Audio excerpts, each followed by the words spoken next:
নমস্কার, আমি শেফ কিশোর। আপনাদের জন্য একটা নতুন রেসিপি নিয়ে হাজির হলাম। এখানে আমি কিছু ভেজিটেবল নিয়ে নিচ্ছি, যেমন পটল, বটবটি, ঝিঙে, আলু আর কাঁচা কলা। এগুলো আমি লম্বা লম্বা করে কেটে নিয়েছি। এরপরে আমি কড়াইয়ের মধ্যে তেল দিয়ে দেবো। যতক্ষণ না অবধি তেলটা গরম হচ্ছে আমি এর মধ্যে সবজি দেবো না। দেখুন তেলটা গরম হয়ে গেছে। এরপরে আমি তেলের মধ্যে দিয়ে দেবো পটল। একটু নাড়াচাড়া করে পটলগুলো আমি সুন্দর করে ভেজে নেব।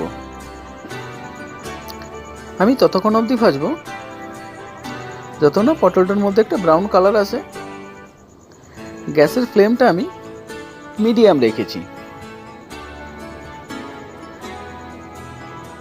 এটা আমি ডিপ ফ্রাই করে নেব।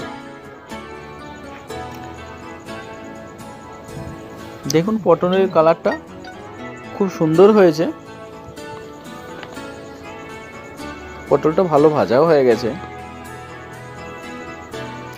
এখন আমি এগুলো তেল থেকে তুলে নেব। একই প্রসেসে তেলের মধ্যে আমি দিয়ে দেবো বটবটি। এগুলো আমি একটু নাড়াচাড়া করে ভেজে নেব। এগুলো ভাজা হয়ে গেছে, এগুলো আমি তেল থেকে তুলে নেব। এখন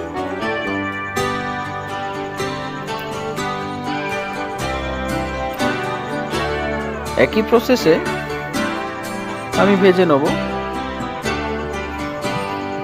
ঝিঙে। খুব একটা বেশি ভাজার প্রয়োজন নেই, সামান্য একটু ভাজা হলেই হবে।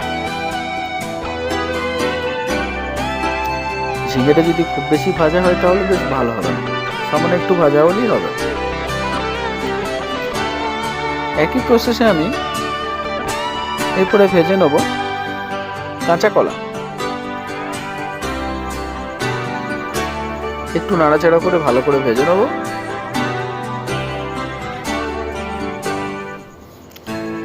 এরপরে গ্যাসের ফ্লেমটা আমি একটু কমিয়ে দেবো, লো টু মিডিয়াম।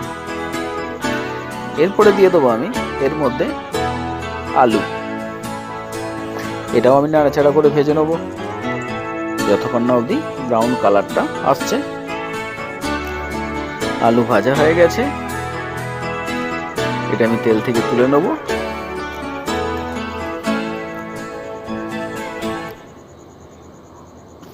ওই তেলের মধ্যেই দিয়ে দেবো আমি কালো জিরে, জিরে, মৌরি আর তেজপাতা। এগুলো আমি তেলের মধ্যে দিয়ে দেবো। একটু নাড়াচাড়া করে নেবো আমি। এটা ভাজা হয়ে গেছে, তেলের মধ্যে দিয়ে দেবো আমি পেঁয়াজ। পেঁয়াজটা একটু ভালো করে ভেজে নেবো যতক্ষণ অবধি ব্রাউন কালার আসছে। এরপরে পেঁয়াজের মধ্যে দিয়ে দেবো আমি আদা, রসুন আর কাঁচা লঙ্কার বাটা। একটু ভালো করে নাড়াচাড়া করে নেবো যাতে আদা রসুনের কাঁচা গন্ধটা চলে যায়। এর মধ্যে দিয়ে দেবো আমি টমেটোর পেস্ট। একটু ভালো করে নাড়াচাড়া করে নিতে হবে, একটু মশলাটা একটু কষিয়ে নিতে হবে। দেখুন খুব সুন্দর একটা কালার চলে এসছে। এর মধ্যে দিয়ে দেবো আমি স্বাদ মতো লবণ। একটু নাড়াচাড়া করে নেব।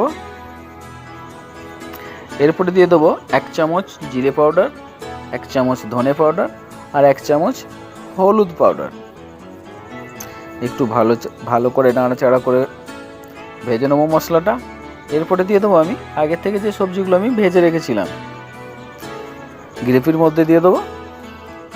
এরপরে একটু ভালো করে নাড়াচাড়া করে নেব। একটু ভালো করে আমি 3 থেকে 4 মিনিট কষিয়ে নেব যাতে গ্রেভি আর সবজিগুলো ভালো করে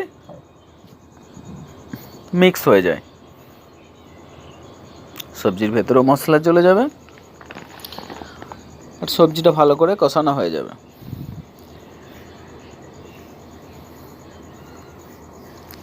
এরপর আমি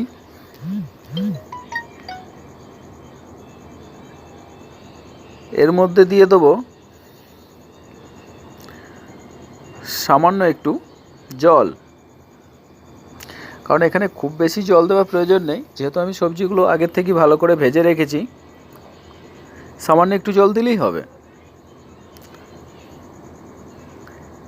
এরপর আমি গ্যাসের ফ্লেমটা একটু বাড়িয়ে দেবো।